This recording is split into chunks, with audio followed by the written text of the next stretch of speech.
All right, I'm going to go ahead and get started. Thank you for joining. Again, today we are discussing in-home supportive care. We have our guest speaker with us. My name is Nicole Treiber. I'm a wealth advisor here at XML Financial Group. I've been in the industry for a little over 11 years, and I'm dedicated to helping my clients through all different transition of life using financial planning and investment management. Please take note at the bottom of your screen. There is a Q&A tab. We will be utilizing that towards the end of the webinar to answer any questions that you all may have for Edward. So please, if you don't see it, you can hover over at the bottom and it should pop up as well. So let's jump right in. Today's guest speaker is Edward Siraya. I've had the pleasure of working closely with Edward over the past few years, and I'm so happy he was able to join us today. He was very knowledgeable when it comes to in-home care. A little bit about Edward is he is a Navy veteran, so thank you for your service, an immigrant entrepreneur, author, and dedicated advocate for aging with dignity. Born in Taiwan and later serving as lieutenant commander in the U.S. Navy, Edward brings a powerful combination of global perspective, discipline, and service-driven leadership. He is the owner of Home Helpers Home Care in Hanover, Maryland, where he has built a mission-focused organization centered on empathy, integrity, and respect for every client and family member. He recently wrote a book called Uncompromised Care, which, if anyone wants a copy, we have a few to give out. Welcome, Edward, and thank you for taking the time today. Thank you so much, Nicole, and thank you everybody for having me. And Nicole earlier mentioned about the book. It's called Uncompromised Care. And when I wrote the book, it was with the intention that the book can convey as much information as quickly as possible for people who are busy. So the book is written that you can jump directly to a chapter, so you can kind of quickly review that chapter and see what's pertinent to you and get some information from that. You're also welcome to read it from cover to cover, and you will get a kind of a broad spectrum on how to provide that in-home supported care service. And again, thank you for having me today. I'm here to share with you some information about in-home supported care service. You may hear names like home care or home health care. They're all kind of synonymous with that. And so if throughout the presentation, I talk about home care or in-home supported care service, they're referring to about the same thing. Now we'll talk about, what it truly means to age with independence, comfort, and confidence. Now, many people think this in-home care is something you consider only in crisis, but the truth is, it's one of the most powerful tools we have to build a vibrant retirement. So my goal today is to give you some clarity and hopefully not stress or not fear about your options, your resources, and how to plan ahead so you can remain where you feel most comfortable, and that's your home. One thing about in-home care, it's not about just tasks. It's not about somebody going there and just do this and do that, right? Our mission, our focus has always been, it's about people. It's about preserving that independence who wish to age in place. Now we step into your home, not just to assist, but to uplift, to ensure that comfort, safety, and above all, respect. And so what is in-home care? What is in-home supported care service? Now, in-home supported care is both big and small moments, right? Bathing, eating, medication reminders, my housekeeping. These are daily tasks, yes, but each one of them is a thread in the fabric of a person's daily life. Now, we help people maintain control over their own lives, one choice at a time. Now, you can see on the slide, this is a standard list of activity of daily living, the basic self-care task essential for independent living. Bathing, the ability to wash oneself and maintain personal hygiene. Dressing, selecting and putting on appropriate clothing and footwear. Toileting, getting on and off the toilet, using it properly, and maintain hygiene afterwards. Transferring, moving in and out of bed, out of the chair or wheelchair safely. Continence is the control of bladder and bowel functions. Feeding, the ability to feed oneself. Are you able to scoop up the food, bring it to your mouth, and swallow? It's not necessarily preparing food, but feeding. Being able to eat the food. Now, there's a second category. It's instrumental activity of daily living, IADL, and these are activities that support the activity of daily living. For example, communication, using phone call, other communication devices, so you can get your message across. Manage your medication, take the correct medication at the right time, but also before that, putting the right medication at the right. So, for example, instead of coming into a pill bottle, you're able to organize them into like a medication box where it's properly scheduled for the right time to take them. Preparing meals, planning, cooking, and serving those nutritious meals. Housekeeping, some light and heavy cleaning tasks around the house. Laundry, washing, drying, folding, and put away the clothes and linens. Shopping, buying groceries, clothing, other necessities. Now, managing finances. This is kind of outside of what we provide service, but this is also part of the instrumental activity of daily living. Being pay bill, budgeting, handle money responsibly. And transportation, driving to or arranging transportation to appointments and errands. Now, who benefits from this in-home care? Now, in-home care is not just for seniors, even though they make up the majority of our clients, but it's also anyone who recover from surgery or illness or a life event. For example, I have a client who suffered a fall and broke her shoulder. It's tough for her to shower herself, and it's tough for her to maintain that personal hygiene. So that's where she have our service, where we can help her out through that. People living with chronic health conditions, for example, someone who is paralyzed or someone who has who is an amputee. We currently working with a gentleman who suffered a sports injury, broke his neck, and he's now paralyzed, bedbound. He's actually one of my success stories. And after 2 years of intense therapy and our in-home supported care service, he's actually now walking. Believe it or not, he is walking, and he wants to get better. He wants to continue walking, and that's where we're there to make sure he walks safely as well. Other than the activities that we help him with. Adults with disability or developmental challenges, for example, dementia, and dementia can be a quite challenging symptom to handle.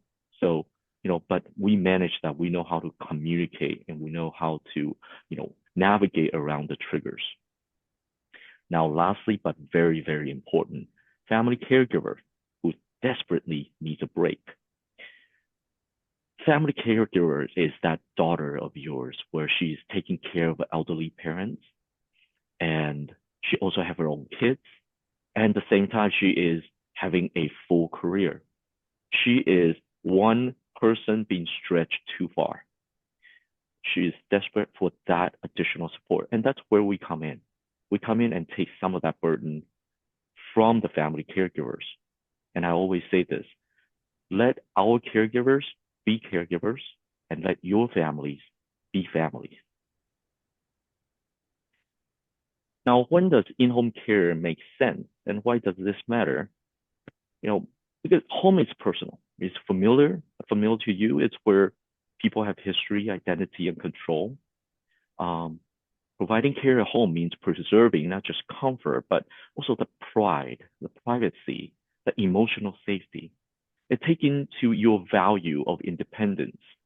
And along with a little bit of that daily assistance, you can really living in your house independently, safely, and your family doesn't have to worry about an elder or a loved one not having an issue at home because they know someone is there with them. Um, we also there when family caregivers are overwhelmed. The example I mentioned where the daughter, she's just stretched too thin. Um, Another thing is, your home can be modified to be a little safer. For example, you can install grab bar. You can put in a shower chair. You can put in a slight threshold ramp that help with getting into the house or getting into a particular area of the house. Those are some modification we can do to the house without having a major modification, but can make the house safer. Now, medical needs that can be supported at home, for example, there are doctors or nurse practitioner, primary care physicians that can come make house calls. They got physical therapies. They can come to the house and do physical therapy. We want to work with them and push that medical support to the home, so it make it safer, properly cared for, and having have person that preference and choice in staying at home. Now, there are some limitations for in-home care. Sometimes it's the environment; it just isn't safe. The house, the hallway in the house is just too narrow for a walker to go through, or the personal needs that around the clock skilled nursing. There are people who has conditions that really need that 24/7 nursing support.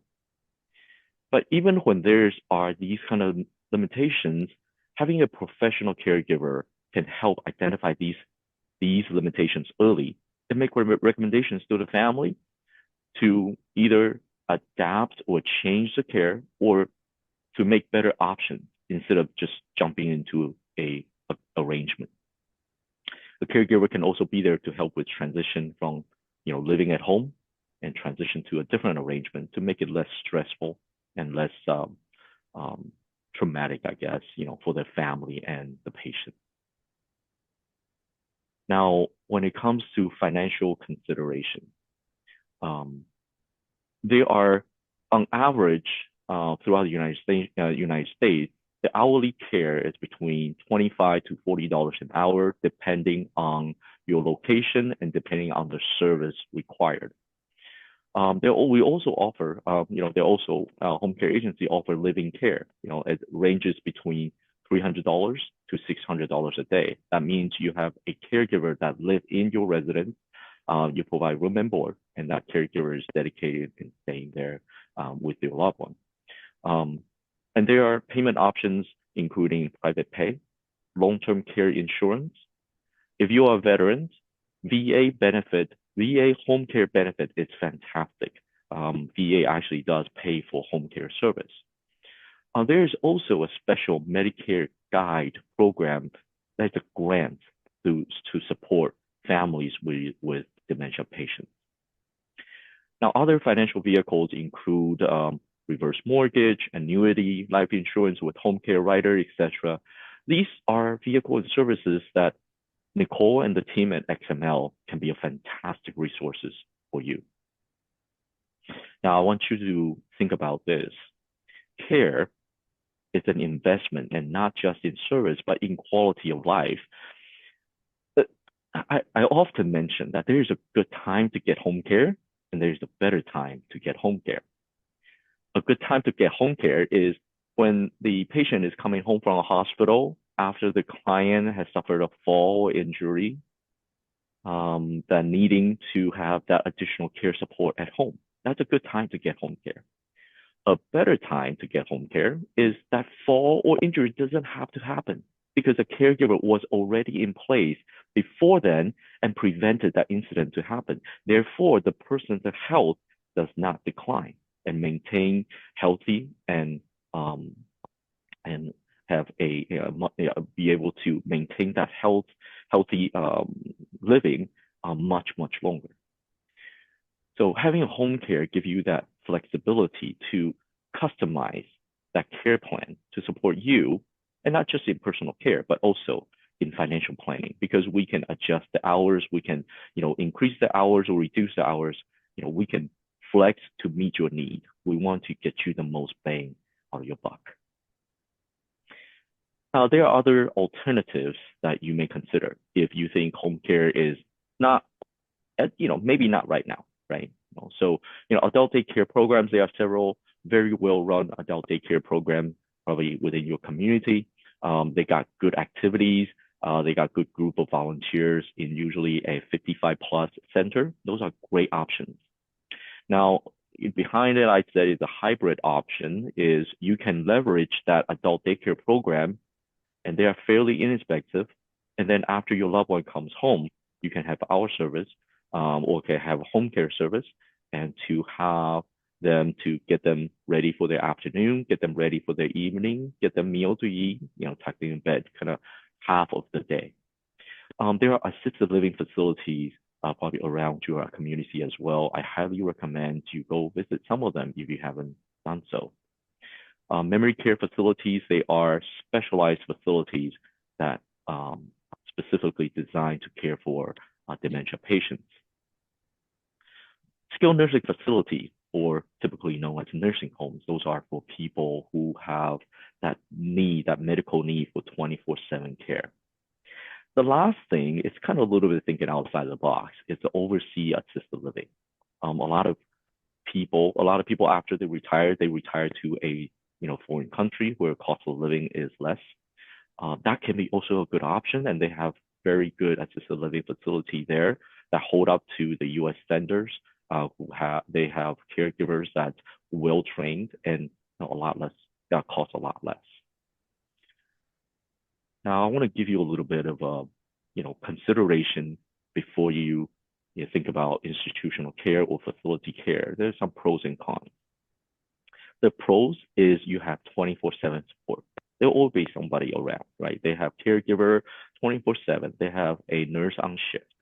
Okay, they are able to access those. You are able to access the caregiver and staff around the clock for assistance with these daily activities. They typically have a very good activity schedule. Social engagement.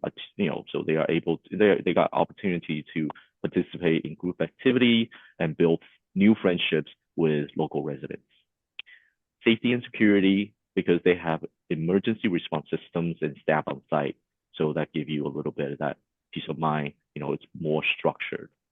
Maintenance-free living. It's housekeeping, laundry, meal service are all included. So you don't have to worry about any of those on that. Kind of think about you move into a kind of like a hotel service, if you will.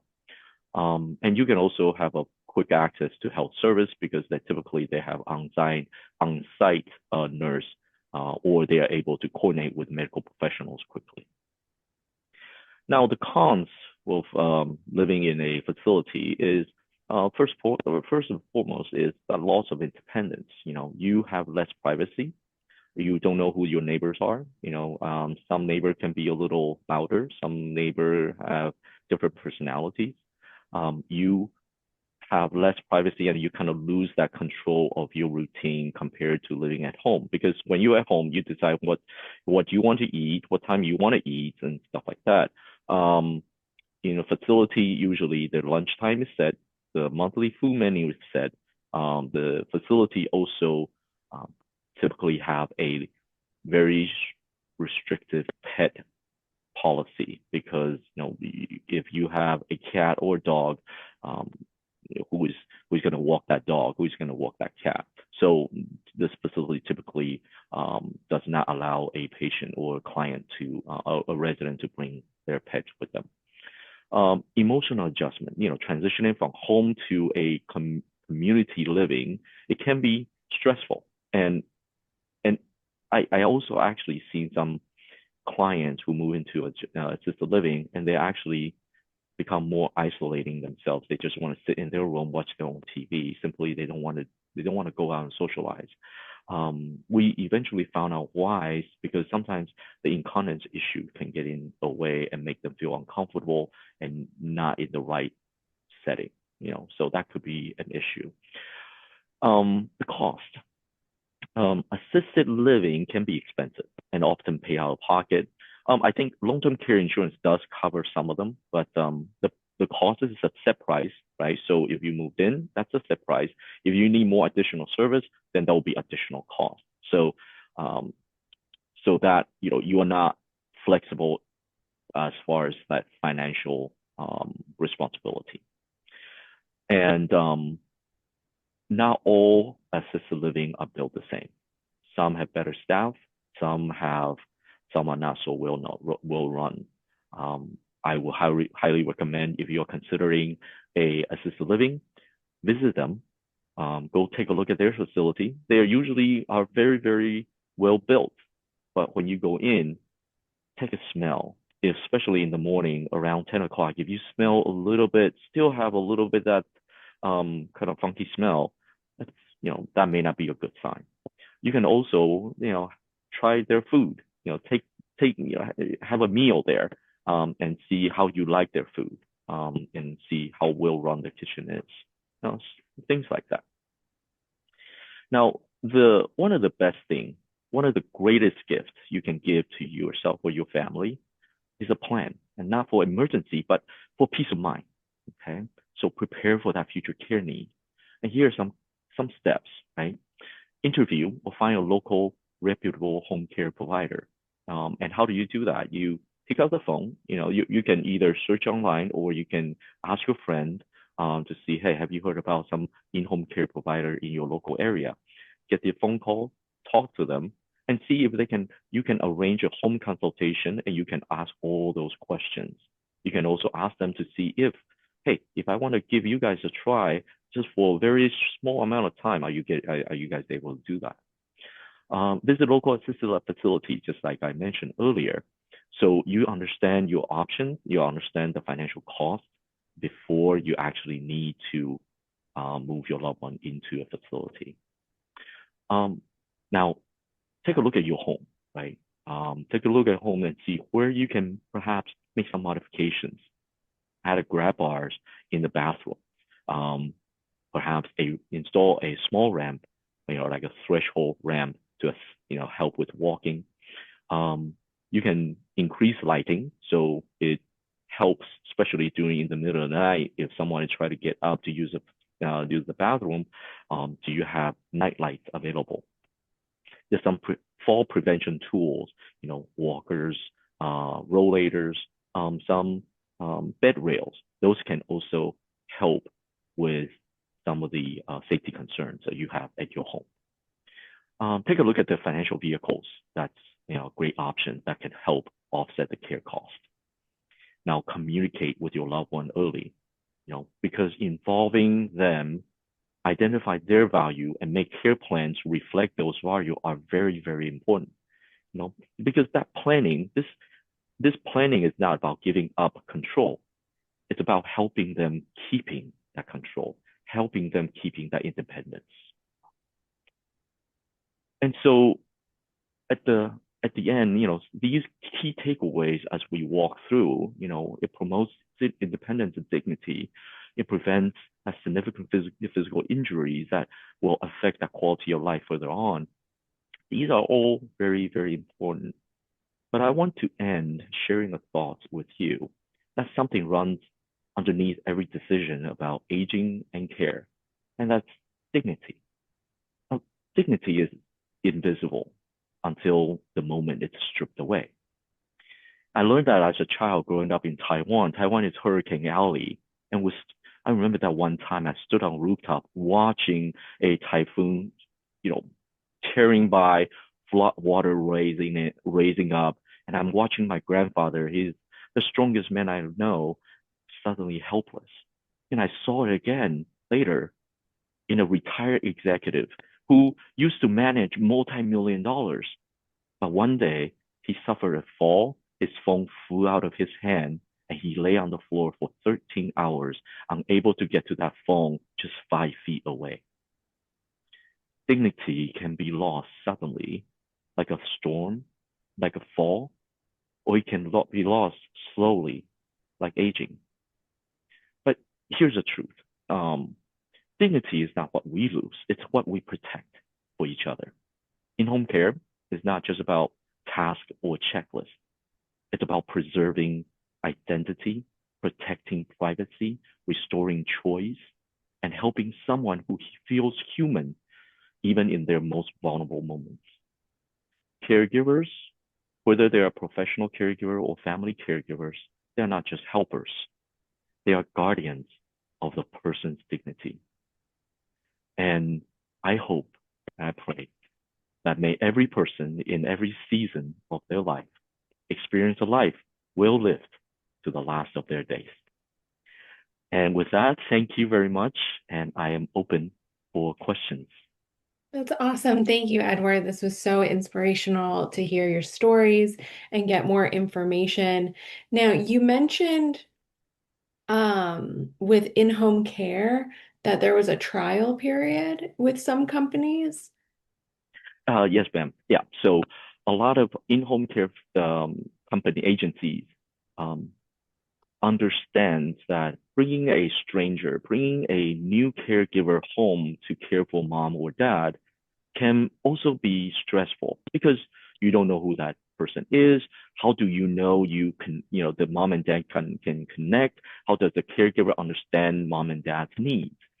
So ask for that trial period. Ask the care or the home care agencies that, hey, we're not sure about this, but can we try it? Can we try, you know, just one time or once a week, right? Can we try, let's say, every Monday to have someone come in for 4 hours, right? Just see how mom or dad take it, see how they mesh, and if that personality works out, and that helps with breaking that ice. That help introducing the idea of home care, introducing a little bit of that assistance into their home, because 9 out of 10, every time when I go visit a senior, a lot of times they will say, I don't need help, right? I'll say that this generation, the the this generation that we're working with, they live through wars, they live through major, societal issues, and they are so independent, and they are often the provider of the family. So kind of towards the end, they're like, I don't need help, I don't want this. But this is kind of having a trial period, kind of actually help break that ice and slowly introduce that assisted, that in-home support. And so they now can say, oh, great, I like Janet. Yeah, yeah, I would like the Janet to come back more. And that is kind of how, a lot of time people get accepted into their homes. I've even experienced some people get fixated on the things around their house, right? Like who's going to take care of the tulips or who's going to, do this and do that. Um, and it's hard for them to let those things go, especially when they're physically declining, but Right. mentally still 100% there. Yeah, Is even though to some those things might be trivial, is that something, people can step in and help with? absolutely. And so we actually encourage our caregiver to adapt to the client's routine and not take away from it. So if, let's say, a client who, for example, like you said, always take care of the tulip in the front yard, but just can't safely go out to the front yard to take care of the tulip anymore. Now the caregiver can go with the client if the client is still able to, and keep him safe, keep her safe, and help out with little things, be involved, and emphasize that, hey, I'm here to help. You're still doing the things, but we're here to help. Water may get a little too heavy. The water bottle, and maybe you're having a hard time to fill the water. That's okay. The caregiver can take care of that. But now they are involved. They are still part of their daily routine. It just they they may used to be able to lift 25 pounds, but now they can only lift 5 pounds. That's okay. Let the caregiver lift that extra 20 pounds. That's awesome. And just a reminder, there is a Q&A at the bottom if anybody wants to ask any questions. I see a couple questions there that I'm going to go through, but please chime in at any point and I'll make sure that we try to address any questions that people have.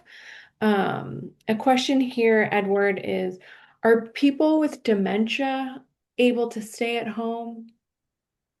That is a great question.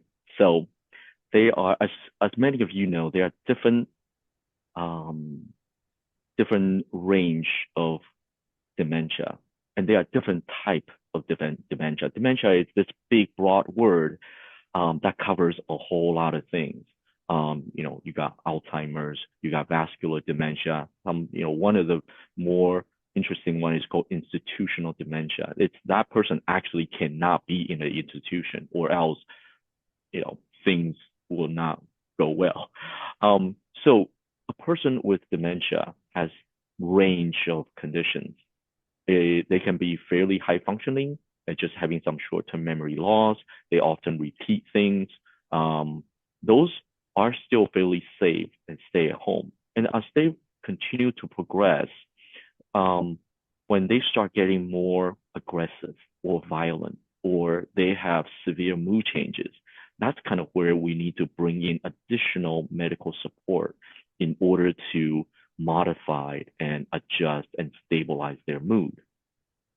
Um, they are fantastic programs. There are geriatric hospitals that a senior can go stay, like a moderate to severe dementia patient can go stay for a in-resident 21-day to 28-day stay, and they will modify their medication to a point where these list and the dosage of medication is exactly right for this particular person to keep him stable, keep him or her stable. So I'll give you an example. I have a patient who used to be a football player, and he was aggressive. He was very strong. He was still young and he was very strong, but he has early onset of dementia. And so we work with him until we can. And we actually recommend that person to do an in-resident medication stabilization program. And now he's much better. He is still not safe at home, but he is now staying at a memory care facility. We also have an older lady who has severe dementia, but she's not aggressive. She is actually a very gentle lady, but her cognitive function has in severe decline. But she's safe to stay at home because she is not aggressive to herself. She's not in danger to herself. She can safely stay at home. So we also care for her. So there is actually quite a range. So it doesn't mean, oh, you're being diagnosed with dementia or you have some kind of dementia, you are not safe at home. It all depends on the person. Fantastic. You mentioned that, there's different mood changes with dementia. We actually had someone ask a question. They said currently they're dealing with their father who is starting to have outbursts and anger, and they believe it's the beginning. Mhm. How do you have any tips for them on how to even just start the conversation? It's such a sensitive topic. It is. It is. Um, right off the bat, a lot of time, a dementia patient, when they have outburst or when they have the agitation, is simply they cannot properly process some of what they are feeling and be able to properly convey that feeling. When you have cognitive decline, that function is very diminished. So that's why when your father is experiencing some kind of agitation, a lot of time is there's something behind it. There is some feeling he tried to convey but couldn't get across, couldn't get people to understand, and so you understand how frustrating it can be.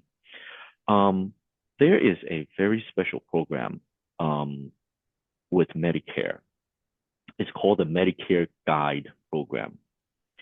In that program is specifically designed to help families living with dementia patients. This is a very new program. It just enacted, authorized and funded July 2024. So what this program does is it will give you a dedicated care navigator. That navigator is help you. They will do regular checking with you.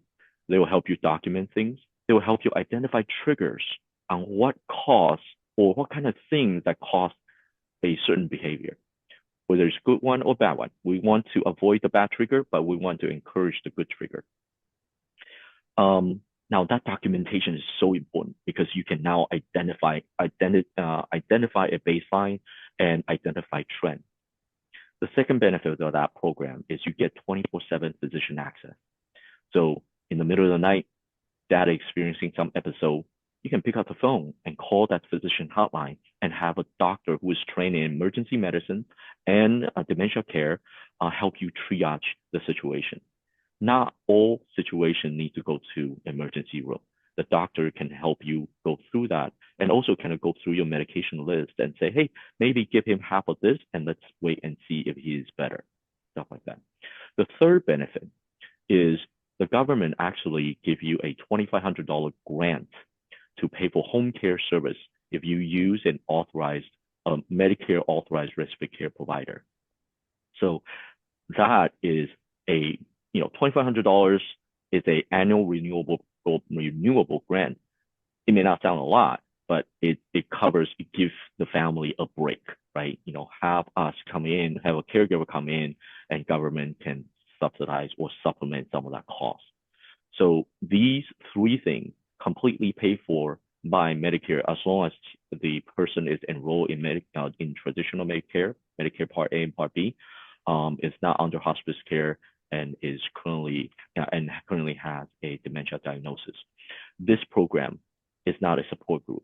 This program is not someone sit together and talk about how things are not working out. This is a lifeline. I imagine this as a neurologist in your pocket, that you don't have to wait 6 months to make a neurologist appointment, but being enrolled in participating in this program allows you to have that lifeline, and you can pick up the phone and call and say, hey, how do I deal with this? That's awesome. Another question is is the home healthcare provider industry regulated? And if so, by whom? Okay. So I know in the state of Maryland, we are a licensed state. It's regulated and it's under the Department of Healthcare and Quality. In order for us to be able to operate in the state of Maryland, we had to apply for license. We had to submit our care operation plan. We have to have a nurse on staff, a whole bunch of a lot of requirements. We're also under HIPAA compliance. So yes, we are in the state of Maryland, a licensed state and oversight by Department of Health and Quality, Department of Human Service, under the Health Service Quality Agency.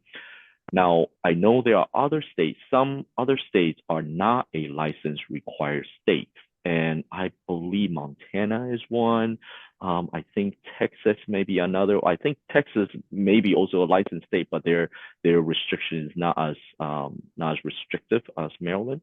But yeah, but in general, majority of a home care agency are under some jurisdiction of a Department of Health, of a state Department of Health. Thank you. Another question. This person saw the $25 to $40 per hour in-home care cost. Mhm. Is there always a minimum of hours per week that are required, or is there leeway on that, like working up to 10 to 20 hours per week, or even just can you have someone come in for 5 hours a week? Yeah, so that's agency dependent. For example, using our agency, we have a minimum hour of 4 hours per shift, and all you need is one shift a week that we were able to provide that service. We also work with facilities where we have multiple clients in a assisted living facility, and that we can adjust the hours. For example, I can send in a caregiver who take care of Mr. Jones 2 hours in the morning and then switch over to take care of his neighbor, Miss Rebecca, the 2 hours later and stuff like that. So we can stack on top of that. But if we're going directly to a person's home, typically there is a 4 hour minimum and it's half a day simply because it makes the travel of a caregiver, they can make the travel worth the time. I mean, make the shift worth the travel time. I'm sorry. But however, there are some other agencies who is able to work out that minimum hour requirement with you. That's kind of agency dependent. But as far as for our agency, we have a one shift minimum requirement per week. Awesome. Thank you so much. Mhm. Um, Before we wrap up, is there anything else that you think, people who aren't experienced in this area should know or be aware of? Obviously, I feel like just starting the conversation with a parent can be very difficult, Yeah, anxiety driven, right? right, Kind of right. almost feels like an intervention. But is Yeah, there anything else that people should be aware of or, look for support in any way? yeah. So first thing I will say, especially for the family caregiver, you got to take care of yourself. You don't burn yourself out because that's not helping anybody. All right. Um, Identify that plan early and have some support structure. For example, for the family caregiver, they let's say they're a mother of a couple kids, right? You will look for that child care center so you can make sure that the child is in a child care or have somebody watch over or a nanny watch over a child, so you can go to work or you can go have a night out and stuff like that. This is not this is very similar like that, kind of have a plan ahead in place. Now, of course, before you are bringing in anyone into your family, this is a very vulnerable group of people that we're working with. So you want to be careful on who is coming into your home. There are independent caregivers out there who will charge a lot less, but you are taking a little more risk. For example, they're typically not, how do you run their background check, right? You probably want to run their background check. They typically don't disclose their background with you. You got to do reference checks. Do they carry liability insurance? Do they carry workers' comp insurance? Just in case if something happens. Hiring independent caregiver can also be a little can also cause some kind of inconvenience because let's say Janet is your independent caregiver and Janet got sick. Now Janet can't come to work. Who do you have as a backup, right? These kind of things are considerations for you to start thinking about this versus hiring an agency because hiring an agency, in my agency, we'll do background check. We have liability insurance, workers comp, and we honor shifts. Like if somebody calls out, we will always have a backup in place so we don't miss a shift. We will check in with the client, of course, to say, hey, so and so, your caregiver is was involved in a car accident on the way to work. Would you like us to send you a backup? And if they say yes, we'll have a backup on the way. So those are some of the things that you may not think about, but logistically can be stressful and frustrating if that plan doesn't have a well structured support. So that's one thing I will kind of bring to the attention of a caregiver or a family member who's looking for that caregiver support. Yeah. Another question is you talked about overseas care. Mm-hmm. Um, do you know which countries are aligned with Medicare with overseas assistance? Mm. Um, Yeah, so I will say this, Medicare does not pay for medical bill overseas, unfortunately. I explored that option. I actually asked several of that question before, but unfortunately, Medicare doesn't only support, as far as I know, Medicare only supports medical providers that's licensed in the United States. That being said, okay. uh, I have I have pretty extensive travels overseas, and I have seen several countries that have pretty good medical system in place, and they are open to all residents, right? It's it's their own form of universal healthcare. And so, and their doctors there are very well trained. They're trained to the Western standard. If you want to consider that, some of the Central American countries, one country that brings to mind is Costa Rica. There's a lot of expat there. and so they already have established a good expat uh, community. So they and I have personally lived in Costa Rica, and so their healthcare system is fairly robust. Another country that come to mind, however, the thing about Costa Rica is, they are Spanish speaking. So if you are comfortable with the Spanish language, it's easier to communicate to the local physicians or nurse on your needs. Another country that come into mind is Philippines. Philippines is in Southeast Asia. It's a little further travel than United States. However, the doctors and nurses there are trained to the U.S. specs. As a matter of fact, a lot of you probably will see Filipino nurses in major hospitals. They will actually sponsor by the hospital from Philippines. They sponsor their immigration to the United States, and that tells you how high of quality that their medical profession is. Um, and when and if you do live in Philippines for retirement, the cost of medical service there is a fraction. When I'm talking about a fraction, is tremendously lower than United States. For example, if you do a overnight stay in a typical U.S. hospital, you probably looking at upward of $1,200 a night, right? Give and take. But in the Philippines, you're probably looking at $40 a night. So that is some considerations.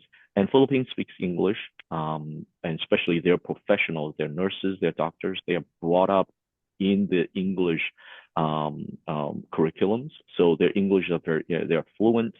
They understand your needs.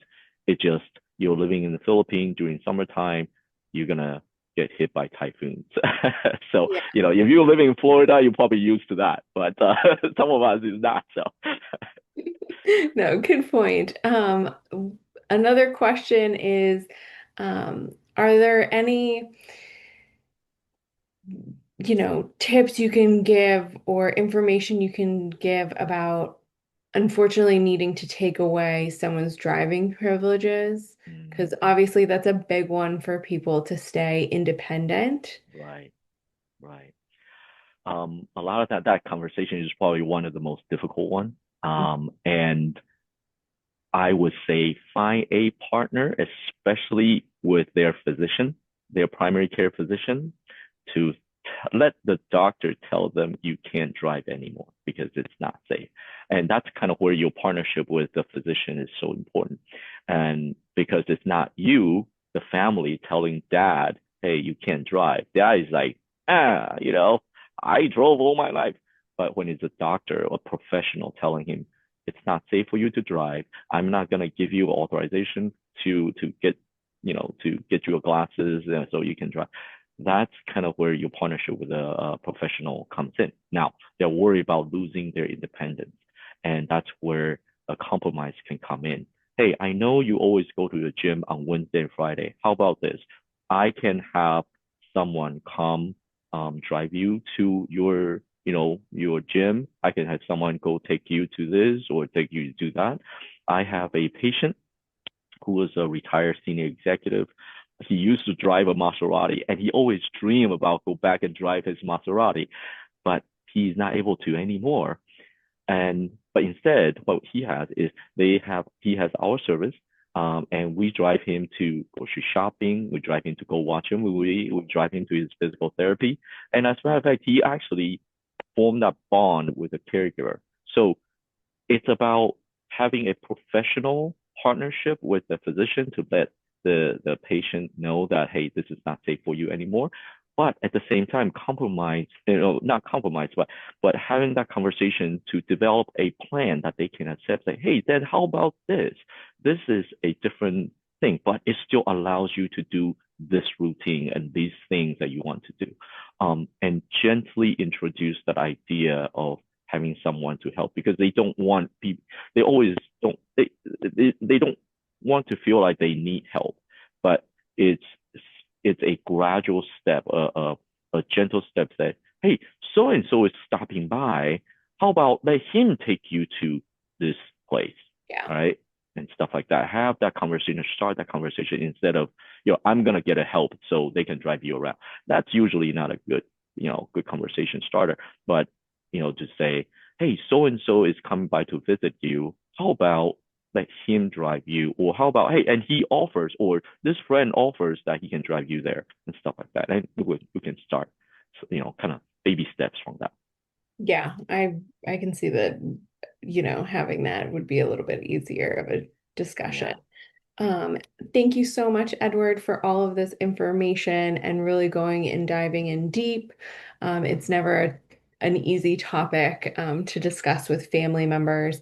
And just a reminder with anyone, if you have any questions, please reach out to your dedicated advisor. Or you're welcome to reach out to me and I can give you Edward's contact. Also, again, we have a couple of Edward's books that we're able to give out.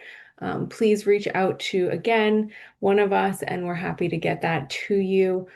Please know that this is the reason of having a financial plan is to make sure that you have this incorporated and the understanding of the cost to make sure that it's all being addressed and planned. And if you plan it for your own future, it gives you some of that control back and kind of takes the burden off of your family as well.